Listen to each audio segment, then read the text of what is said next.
bizim ortak denizimiz.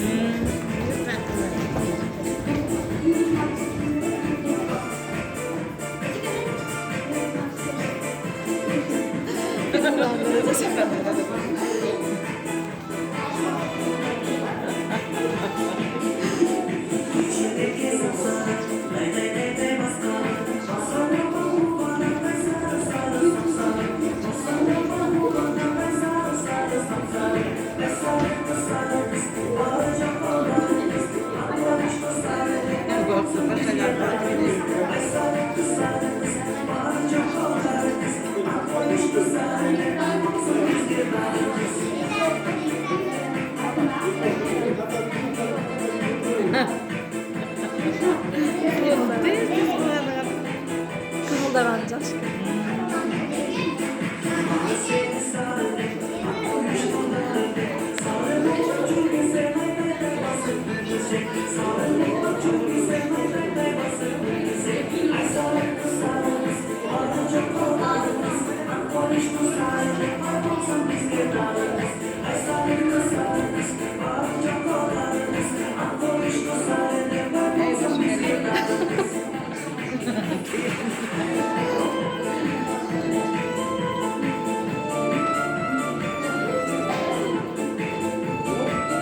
Alık lazım araç düşketleri. Ya. Alık gaz düşketleri.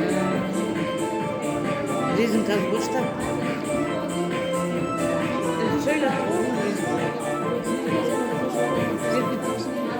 Sıcağın üzerinde yıkayın. İsteğinde tavıl bekleyin.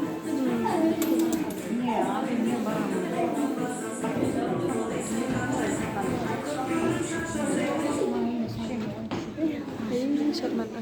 Niye yok? Kalın kalın. Kalan kılı oturdu.